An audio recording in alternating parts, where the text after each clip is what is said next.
that how we treat the least of us is how we treat our shared creator, that once we're okay with devaluing life everywhere, it enables us to justify the other way when human rights violations are being committed, feeling that it is okay because it is happening to them. But the current occupant of the White House and his billionaire buddies he has brought in as advisor is destroying all safety nets, programs that keep people safe. But the financial devastation this will have on the masses will also shift gross amounts of wealth into the 1% by destroying the average person and vulnerable people living in poverty. This in itself is criminal. Governments are about we the people, not the 1% or a king or a dictator. How we allow the 1% to pit us against ourselves while they rob us blind is the rot in the world that must be changed. We must build a system that is sustainable for everyone and that everyone can be the best version of themselves. Because the system is designed for this instead of the system that only the 1% thrive. Also, it is time that we the people make the rules, build a safe and sustainable future by using the best models out there and designing it so that we the worker have rights, safety, and good-paying jobs, that we can live our best lives and are taken care of for the lifespan, that we have the reverse of the current system the 1% feel is our only option, one that it is okay to abuse workers and that the 1% can change the rules to only improve their lives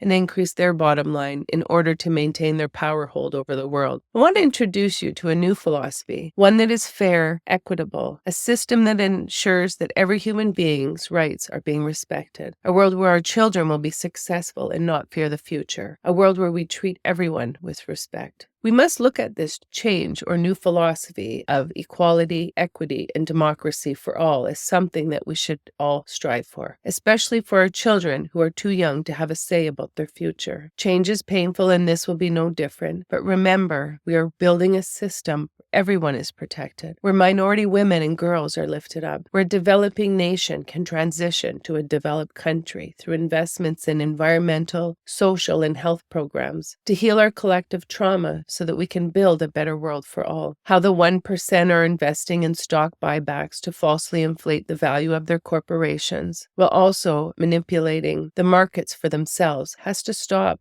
And we have to build a system that is rooted in equality and equity and fairness and stop the 1% from stealing from the masses because their greed will never be satisfied, no matter how rich they become. We have to reject how corporate greed through unethical employment standards of denying workers full-time work, benefits, and pensions, if they even offer this, can no longer be the norm. We have to build a system where the average worker can thrive and stop the 1% from paying themselves astronomical wages and benefits and laying off thousands of workers because it is absolutely disgusting. We have to stop a system rigged for the 1% on the backs of the people, not to mention raising prices on everything people buy every day knowing that they are making record profits shows the 1%'s absolute disregard to the world around them. Refusing to pay livable wages to employees while forcing them to utilize government social and health programs is the biggest theft from taxpayers ever seen. How industry giants and the 1% are buying governments to benefit themselves through lobbying and donating to political parties and delegates to pass laws to benefit themselves, while making the 99% of us pay the taxes that pay for the entire system.